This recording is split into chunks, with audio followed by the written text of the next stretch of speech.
Assalamualaikum warahmatullahi wabarakatuh. Saya Putri Ayu Sukarwangi dari Prodi Pendidikan Ekonomi kelas malam.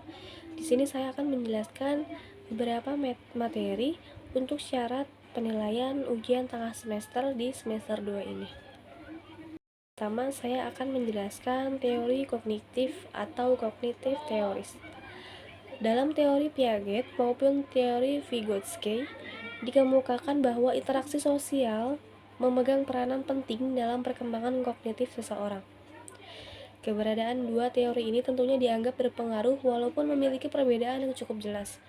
Pada zaman di mana kedua teori ini berkembang di kalangan psikolog, Piaget dan Vygotsky mengklaim bahwa teori yang mereka miliki masih berdiri masing-masing. Sampai akhirnya, penelitian terkini menemukan bahwa teori-teori tersebut tidak sepenuhnya bertolak belakang, tetapi bisa saling melengkapi. Perbedaan yang kontras. Adanya keterlibatan seseorang dalam aktivitas sosial membuat bahasa dan kognisi diri seseorang berkembang. Yang kedua, ada Piaget menyatakan bahwa kemampuan kognitif seseorang berkembang sesuai dengan usia. Bertentangan dengan itu, tanpa melihat rentang usia, Vygotsky mengatakan bahwa perkembangan kognitif seseorang diperoleh dari keterlibatannya di masyarakat. Yang ketiga, ada teori Vygotsky tidak mengamati perkembangan mental nyata dan hanya membahas mengenai perolehan konsep atau kemampuan baru. Keduanya berpikir bahwa selalu ada tugas di luar jangkauan pembelajar. Vygotsky yakin dengan adanya bantuan dari pembimbing atau mentor, tugas dulu tersebut dapat dilaksanakan, sedangkan Piaget tidak menyarankan apapun mengenai permasalahan ini. Perannya dalam perkembangan terhadap manusia, yaitu dari teori Jean Piaget mengembangkan teori perkembangan kognitifnya berdasarkan penelitian yang bersubjek anak-anak, sehingga ia dikenal atas teori pembelajaran kognitif melalui pengamatan atau the theory of cognitive observational learning. Menurutnya, ada 4 tahap perkembangan kognitif yang dilalui setiap individu, yaitu ada tahap sensorik motor, yang kedua ada tahap pra-operasional, yang ketiga ada tahap operasional konkret, yang keempat ada tahap operasional formal.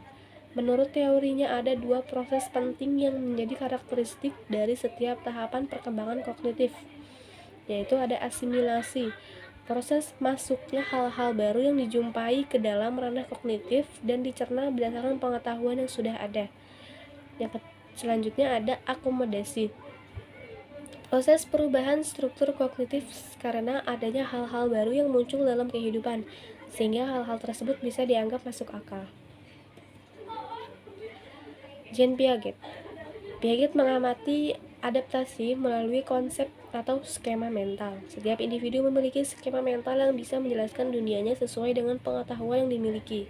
Skema mental yang dimiliki seseorang akan terganti apabila ia menerima informasi baru yang berkonflik dengan pengetahuan yang dipunyai sebelumnya.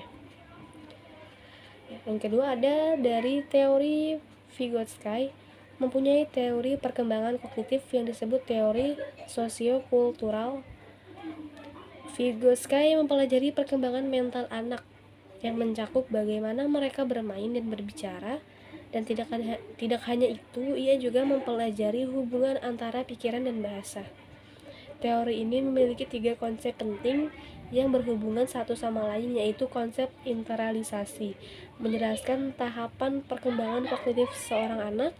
Seorang anak akan memulai mempelajari konsep baru dengan meniru, lalu meniru akan memahami, barulah sampai kepada internalisasi konsep.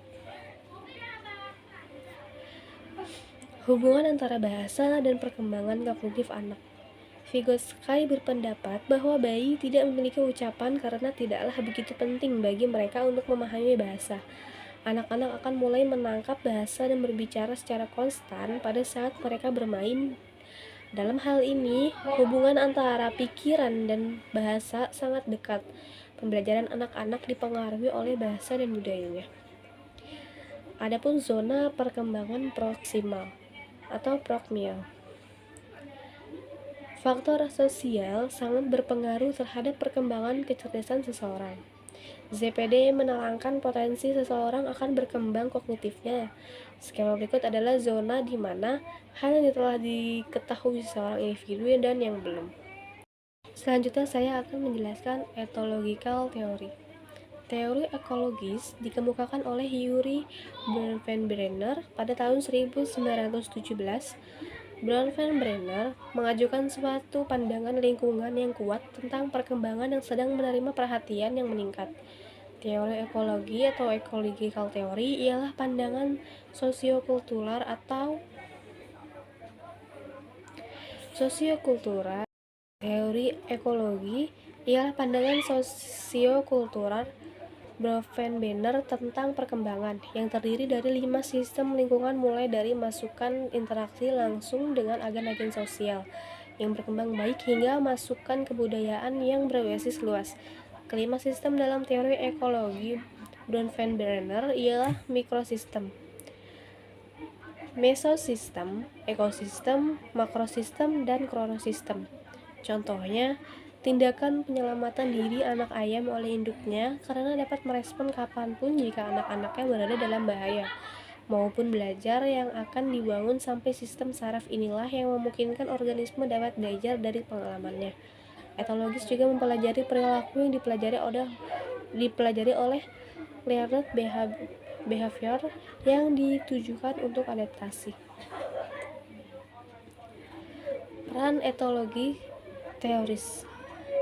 Pada tahun 1992, teori etologi merupakan sebuah studi mengenai tingkah laku, khususnya tingkah laku perseorangan.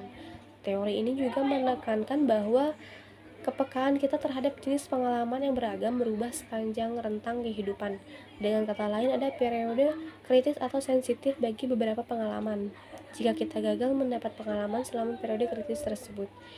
Yang kedua ada Konrad Z. Lorenz. Pada tahun 1903 sampai 1989 sebagai bapak etologi modern yang juga telah meraih hadiah Nobel pada tahun 1973, ia adalah seorang psikologi, zoologi, ornitologi berkebangsaan Australia. Lorenz bertemu dengan Nicholas Tinbergen yang juga seorang ahli tingkah laku perseorangan. Yang ketiga ada teori Bowlby.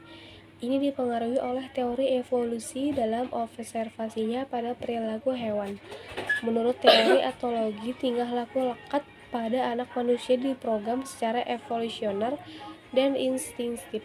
Sebetulnya tingkah laku lekat tidak hanya ditujukan pada anak namun juga pada ibu. Ibu dan anak secara biologis dipersiapkan untuk saling merespon perilaku. Bowlby percaya bahwa perilaku awal sudah diprogram secara biologis. Reaksi bayi berupa tangisan, senyuman, isapan, dan mendatangkan reaksi ibu dan perlindungan atas kebutuhan bayi. Proses ini akan meningkatkan hubungan ibu dan anak. Sebaliknya, bayi juga dipersiapkan untuk merespon tanda, suara, dan perhatian yang diberikan ibu. Hasil dari respon biologis yang terprogram ini adalah anak dan ibu akan mengembangkan hubungan kelekatan yang saling menguntungkan atau mutuality attachment. Sekian penjelasan dari saya, kurang lebihnya mohon maaf. Wabillahi taufiq wal hidayah. Wassalamualaikum warahmatullahi wabarakatuh.